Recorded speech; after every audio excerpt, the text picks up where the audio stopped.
Hi எல்லாருக்கும் வணக்கம். Potato வச்சு சீஸ் பால் எப்படி செய்யுதுன்னு பார்க்கலாம் வாங்க. அதுக்கு பெரிய சைஸ் 2 உருளைக்கிழங்கு வேக வச்சு துருவி வச்சுருக்கேன். அது கூடவே பொடியாக நறுக்கி வச்ச பெரிய வெங்காயம், ஒரு கைப்பிடி கொத்தமல்லி, கொஞ்சமாக பச்சை மிளகாய், ஒரு 1/4 டீஸ்பூன் உப்பு, 1/4 டீஸ்பூன் பெப்பர் சேர்த்து நல்லா பிசைஞ்சுக்கோங்க.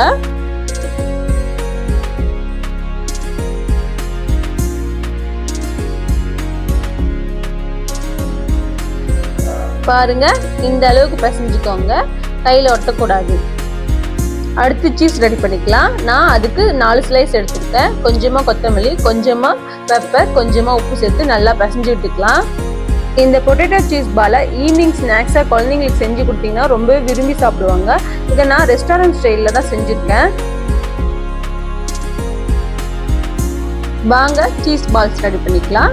கொஞ்சமாக உருளைக்கிழங்கு எடுத்து உருட்டிக்கோங்க. இப்போ வடை மாதிரி தட்டிக்கோங்க.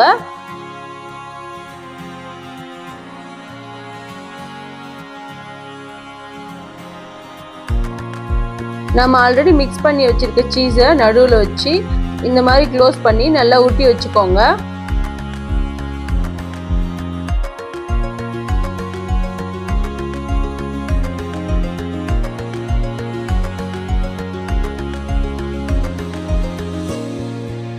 நம்ம ஆல்ரெடி பீட் பண்ணி வச்சிருக்க முட்டையில டிப் பண்ணி பிரெட் கிரம்ஸ்ல ரோல் பண்ணி எடுத்து வச்சுக்கலாம்.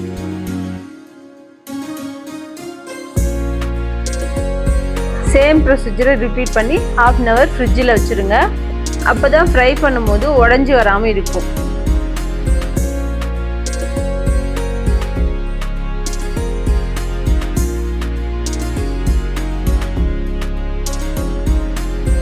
$30 minutes ஆயிடுச்சு. வாங்க இப்போ நம்ம சீஸ் பால்ஸை பொரிச்சு எடுத்துக்கலாம்.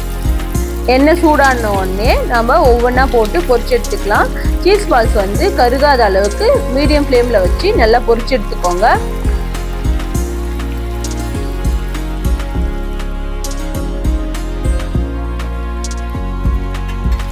இந்த பொட்டேட்டோ சீஸ் பால்ஸை மயோனைஸ் சாஸ் கூட வச்சு சாப்பிடும்போது இன்னுமுமே டேஸ்ட் ரொம்பவே சூப்பராக இருக்குங்க.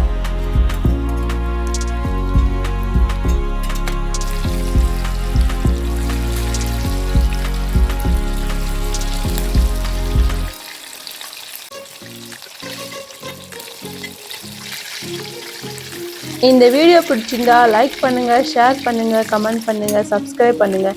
கூடவே பெல் ஐக்கானை கிளிக் பண்ணி ஆல் கொடுத்துக்கோங்க. அவ்வளோதாங்க, சீஸ் பால்ஸ் ரெடி ஆயிடுச்சு. இந்த ரெசிபியை கண்டிப்பாக உங்கள் வீட்டில் ட்ரை பண்ணுங்கள். தேங்க்யூ ஃபார் வாட்சிங். டாடா, பாய் பாய்.